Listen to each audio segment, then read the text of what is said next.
Question number 6. Check whether minus 150 is a term of the AP 11, 8, 5, 2 and so on. ये हमें check करना है क्या माइनस 150 इस सीरीज की कोई टर्म होगी या नहीं होगी। ये एक AP दे रखी है, डिक्रीजिंग ऑर्डर में है, ठीक है ना, कम होती जा रही है। तो क्या आगे चल के कहीं ना कहीं माइनस 150 आएगा या नहीं आएगा। देखिए अगर माइनस 150 कहीं पे भी आएगा तो वो किसी नंबर पे होगा। जैसे कि समझिए फर्स्ट टर्म 11 है, सेकेंड टर्म 8 है, या बोल सकते हैं दूसरे नंबर पे 8 आया, तीसरे नंबर पे 5 आया, चौथे नंबर पे 2 आया, ऐसी किसी ना किसी नंबर पे माइनस 150 आएगा अगर ये इसकी टर्म होगी। तो अब हम कैसे चेक करेंगे। उसने बोला है कि चेक कीजिए। देखिए चेक करने के लिए हम n निकालेंगे। AP दे रखी 11, 8, 5, 2 एंड सो ऑन, ठीक है ना। हमने A लिखा, D निकाला, second term minus first term. D में कभी भी गलती मत कीजिएगा, सेकंड टर्म में से ही फर्स्ट टर्म माइनस होगी, चाहे सेकंड टर्म छोटी हो या बड़ी हो। फर्स्ट टर्म से उसमें से ही सेकंड टर्म में से ही फर्स्ट टर्म को माइनस करेंगे। अब D की वैल्यू -3। अक्सर बच्चे गलती कर देते हैं, 11 - 8 लिख देते हैं, जो कि +3 आ जाएगा, पूरा आंसर गलत हो जाएगा, ठीक है ना। तो ध्यान रखिए सेकंड टर्म जो है उसको पहले लिख दीजिए माइनस फर्स्ट टर्म, अब प्लस माइनस माइनस और साइन बड़े नंबर का -3। अब देखिए माइनस 150 का ही कोई टर्म होगी तो हमने उसको a बेस n टर्म बोल दिया। अब इस पे चेक करेंगे कि n की वैल्यू क्या आ रही है। a base n equal a plus n minus 1 into D. General term का फॉर्मूला लगाया, इनकी वैल्यू सब हमने लगाई ध्यान से। माइनस 150 प्लस 11 इधर आकर माइनस का 11, n minus 1 as it is, -3 into -3 as it is. अब ये माइनस 161 होगा, -3 मल्टीप्लाई से डिवाइड में आएगा। सबसे पहले माइनस से तो माइनस कैंसिल। अब 3 से 161 डिवाइड नहीं हो पाएगा तो उसको एज इट इज लिखा। अब देखिए -1 है, इस -1 को इधर भेजा, प्लस का 1 हुआ। एलसीएम लिया इसका 3 और इसका 1 के नीचे 1 एज्यूम करके 3 और 1 का एलसीएम 3 आ जाएगा। इसकी इधर मल्टीप्लाई 161 प्लस 3 1 सा 3, तो 164/3 इक्वल n। अब हमने 164 को 3 से डिवाइड करा तो ये आएगा हमारा 15.6 आएगा। अब ध्यान से समझिए n की वैल्यू कभी भी डेसिमल में नहीं आ सकती है।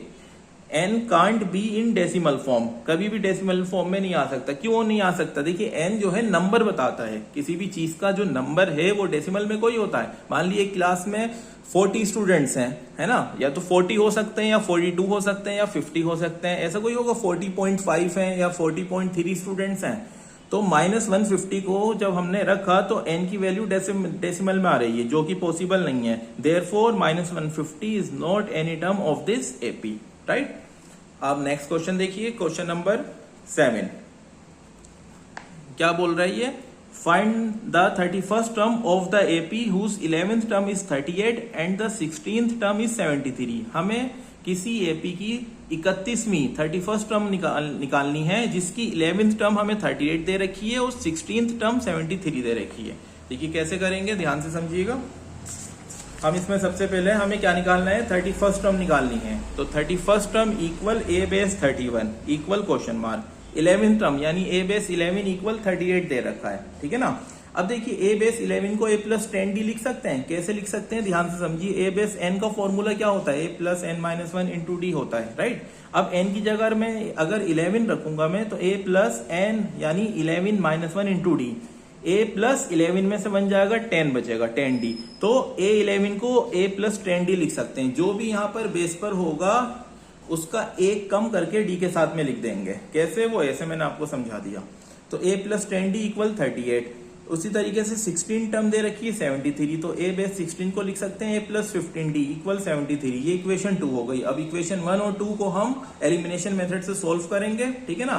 a प्लस 10d इक्वल 38, उसके नीचे सेकंड इक्वेशन लिखी a plus 15d equal 73। Sign change करें, minus minus minus, minus a plus a cancel. अब देखिए 15d में से 10d जाएगा, -5d बचेगा, ठीक है ना। इसी तरह 73 माइनस 38 करेंगे तो -35 बचेगा। माइनस से माइनस कैंसिल हो जाएगा, जब d निकालेंगे 5 मल्टीप्लाई से इसके डिवाइड में चला जाएगा, तो d आ जाएगा 35/5, तो d इक्वल हो जाएगा 7। अब put the value of d in equation 1। d की वैल्यू हम इक्वेशन 1 में रख देंगे। हमने पहले इक्वेशन 1 नोट करी, a plus 10d equal 38, right.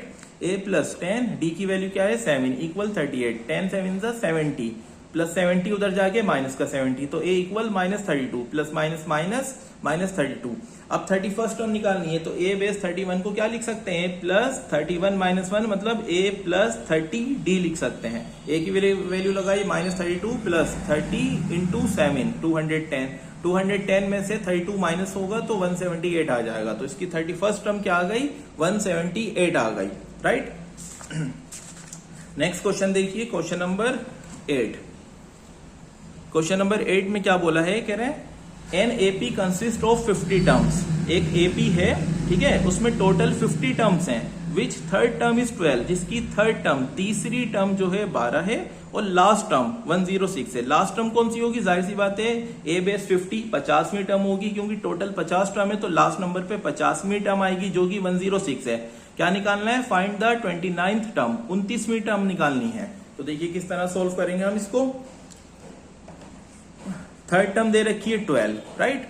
तो ए बेस 3 को a plus 2d equal 12 equation 1, ठीक है ना। वैसे ही ए बेस 3 को a प्लस 2d कैसे लिख सकते हैं, पहले भी बताया था मैंने पिछले क्वेश्चन में, आप फिर दोबारा देख लीजिए ये यहाँ से, ठीक है ना। a base 50 equal 106, last term दे रखी है 106, टोटल 50 टर्म्स हैं तो लास्ट टर्म पे 50वीं टर्म आएगी ना, तो इसलिए a base 50 equal 106। a base 50 की जगह a plus 49d equal 106। Equation second, equation 1 इसके नीचे लिखी, एलिमिनेशन मेथड लगाया, साइन चेंज करें, माइनस माइनस माइनस, ए से ए कैंसिल, 49 में से 2d जाएगा, ठीक है। तो क्या बचेगा, 47d इक्वल 94। डी की वैल्यू जब निकालेंगे 47 मल्टीप्लाई से इसके डिवाइड में जाएगा तो 47 2 जा 94, तो d इक्वल 2 आ जाएगा, डायरेक्ट कटेगा 47 से 94।